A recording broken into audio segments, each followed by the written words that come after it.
দর্শক, ভারত থেকে একটি ভয়াবহ খারাপ খবর এসেছে। বিশেষ করে কলকাতা, পশ্চিমবঙ্গ এই অঞ্চল থেকে এই খারাপ খবরটা এসেছে এবং যেন তেন পত্রিকায় এই খারাপ খবর দিচ্ছে না, জার্মান গণমাধ্যম ডয়েচে ভেলে এই খারাপ খবরটা দিচ্ছে। খারাপ খবরটা হচ্ছে বাংলাদেশিদের জন্য পশ্চিমবঙ্গে হোটেলে ওঠা, হোটেলে রাত্রি যাপন করা এটা বোধহয় আর হবে না। অর্থাৎ বাংলাদেশি পরিচয় পেলেই হোটেল মালিকরা আর তাদেরকে হোটেলে আশ্রয় দেবেন না। চিন্তা করা যায় তাহলে পশ্চিমবঙ্গে যারা বাংলাদেশিরা যাবেন বিভিন্ন কাজে, বেড়াতে কিংবা অন্য দেশের ভিসা সংক্রান্ত কাজে যারা যাবেন, তারা কলকাতায় গিয়ে কিংবা পশ্চিমবঙ্গের বিভিন্ন জায়গায় গিয়ে কোথায় থাকবেন? একটা বড় প্রসঙ্গ। কি শুরু হলো ভারত বাংলাদেশের মধ্যে, কি বলছে গণমাধ্যম ডয়েচে ভেলে? চলুন একটু জেনে দেখি এই ভিডিওতে। থাকবেন পলিটিক্স টিভির নিয়মিত আয়োজনে।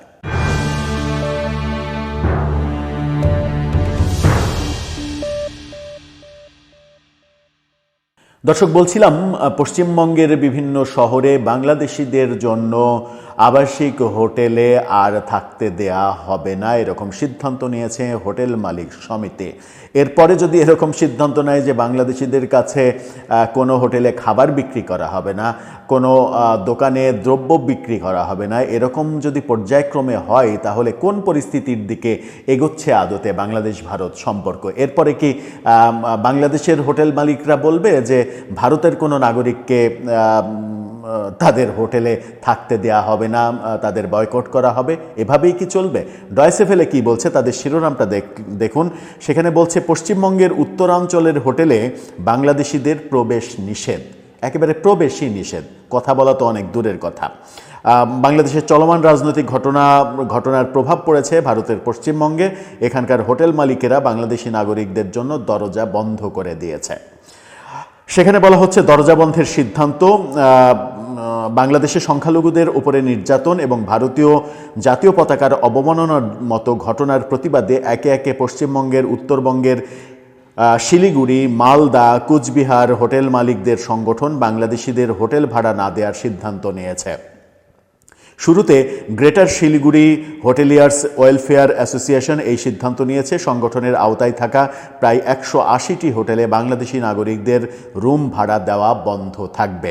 এই সংগঠনের পক্ষ থেকে উজ্জ্বল ঘোষ ডিডাব্লিউকে অর্থাৎ ডয়েচে ভেলেকে বলেছেন, শিলিগুড়ির হোটেল মালিকেরা সর্বসম্মতভাবে সিদ্ধান্ত নিয়েছেন যে বাংলাদেশের কোনো পর্যটককে হোটেলে জায়গা দেয়া হবে না। ওখানকার কিছু নেতা এবং নাগরিকদের দ্বারা ভারতীয় পতাকার অবমাননা করার প্রতিবাদে এই কঠোর পদক্ষেপ নেওয়া হয়েছে।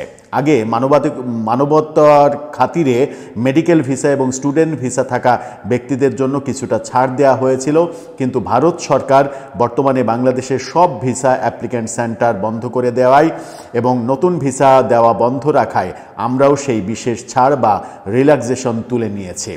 এখন বাংলাদেশি নাগরিকরা শিলিগুড়ির কোনো হোটেলে জায়গা পাবেন না। কেন এই নিষেধাজ্ঞা? হোটেল মালিকদের দাবি, বাংলাদেশে যে ঘটনা প্রবাহ চলছে তার প্রতিবাদে এই পদক্ষেপ। উজ্জ্বল বলেন, ব্যবসার ক্ষতি হলেও আমরা পিছপা হব না। বাংলাদেশের কয়েকজন নেতা আমাদের শিলিগুড়ি করিডোর ও উত্তর পূর্ব ভারতের সেভেন সিস্টার্স নিয়ে যে ধরনের কুরুচিকর মন্তব্য ও হুমকি দিচ্ছেন তাতে আমাদের শহর এবং দেশের নিরাপত্তার জন্য উদ্বেগের। সেটা আমাদের প্রথম দায়বদ্ধতা দেশ ও রাজ্যের প্রতি, ব্যবসার প্রতি নয়। অর্থাৎ একেবারে স্ট্রেট কাট হাসনাত আবদুল্লার সেই কথা, সেভেন সিস্টার্স আলাদা করে দেবে সেই যে হুঙ্কার, সেটারই প্রতিফলন এটা। হাসনাত আবদুল্লাহ সেভেন সিস্টার্স ভারত থেকে আলাদা করতে চাইলেন। পরবর্তীতে দেখা গেল যে এনসিপির যে সেভেন সিস্টার্স, সেই এনসিপির সেভেন সিস্টার্স আলাদা হয়ে গেল।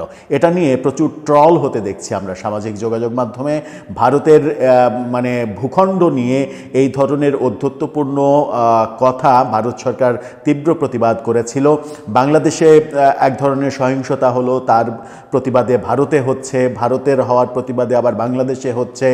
এই ব্যাপারগুলো যদি চলতেই থাকে তাহলে দিন দিন যে পরিস্থিতি আরও খারাপের দিকে যাবে সেটা খুব সহজেই অনুমান করা যায়। উজ্জ্বল বলেন, শুধু হোটেল মালিকেরা নন, শিলিগুড়ির সাধারণ ব্যবসায়ী এবং সাধারণ মানুষের মধ্যেও একই সেন্টিমেন্ট কাজ করছে। স্থানীয় বাজারগুলোতেও ব্যবসায়ীরা বাংলাদেশি পর্যটকদের কাছে পণ্য বিক্রি না করার কথা বলছেন, যে কথা শুরুতে বলছিলাম, অর্থাৎ ব্যবসায়ীরাও বাংলাদেশিদের কাছে পণ্য বিক্রি না করার কথা বলে দিয়েছেন অলরেডি। শুধু শিলিগুড়ি নয়, উত্তরবঙ্গের মালদা এবং কুচবিহার জেলার হোটেল মালিক সংগঠনগুলোও একই ধরনের সিদ্ধান্ত নেয়ার পথে হাঁটছেন। রিপোর্টটা অনেক বড়। পর্যটন খাতে প্রভাবের কথা বলা হচ্ছে যে এর ফলে পর্যটন খাতে বড় প্রভাব পড়বে ভারতে। শিলিগুড়ি সাধারণত বাংলাদেশের মানুষের জন্য ভারতে আসার একটা প্রধান ট্রানজিট পয়েন্ট। একই সঙ্গে এটি উত্তর পূর্ব ভারতের প্রবেশদ্বার। বাংলাদেশ থেকে পর্যটকরা সাধারণত পাহাড়, দার্জিলিং অথবা অসম, সেভেন সিস্টার্স রাজ্যগুলোতে যাওয়ার জন্য শিলিগুড়িকে প্রধান পথ হিসেবে ব্যবহার করেন। শিলিগুড়ির দুটি ভৌগোলিক সীমান্ত খুবই গুরুত্বপূর্ণ। ফুলবাড়ি সীমান্ত এই শহর থেকে মাত্র 11 কিলোমিটার দূরে অবস্থিত। চ্যাংড়াবান্ধা সীমান্ত কোচবিহার জেলায় অবস্থিত। বাংলাদেশ থেকে এই পথ দিয়ে পাহাড়ে বা ডুয়ার্সে যেতে হলেও পর্যটকদের শিলিগুড়ির ওপর দিয়েই যাতায়াত করতে হয়। এবং এই ক্ষেত্রে 2023 সালে যেখানে 21,02,000 বাংলাদেশি ভারতে এসেছিল, রাজনৈতিক পরিস্থিতির কারণে 2024 সালে সংখ্যাটি কমে 17,50,000-এ দাঁড়িয়েছে। এই সংখ্যা আরও কমার সম্ভাবনা রয়েছে। হোটেলের জায়গা না পেলে পর্যটকরা আর যাবে না, ভারতে যাওয়ার পথ বন্ধ হয়ে যাবে। পর্যটন ব্যবসায়ীরাও চিন্তিত হয়ে পড়েছেন। সেখানে ট্যুরিজম ডেভেলপমেন্ট নেটওয়ার্কের সম্রাট সান্যাল ডিডব্লিউকে বলেছেন, এখন বাংলাদেশিদের জন্য ট্যুরিস্ট ভিসা ইস্যু করা হচ্ছে না, যার ফলে পর্যটক হিসেবে তাদের উপস্থিতি এখন নেই বললেই চলে। তবে বিশেষ প্রয়োজনে যারা আসছে তারা মূলত মেডিকেল ভিসা অথবা স্টাডি ভিসার মাধ্যমে আসছে। সম্প্রতি বিভিন্ন হোটেল অ্যাসোসিয়েশনের কর্তৃক বাংলাদেশি পর্যটকদের রুম না দেওয়ার যে সিদ্ধান্তের কথা শোনা যাচ্ছে, সেটি সম্পূর্ণভাবে সংশ্লিষ্ট ব্যবসায়ীদের নিজস্ব সিদ্ধান্ত। আবেগ এবং রাজনীতির কথা বলা হচ্ছে, যে মানুষের আবেগ, রাজনীতি, এই দুটোকে কেন্দ্র করেই এই সমস্যার সৃষ্টি হয়েছে এবং এই সমস্যা আরও ভয়াবহ রূপ নিতে পারে, সারা ভারতে ছড়িয়ে পড়তে পারে। ভারতে যখন ছড়িয়ে পড়বে তখন বাংলাদেশে সেটা ছড়িয়ে পড়তে পারে।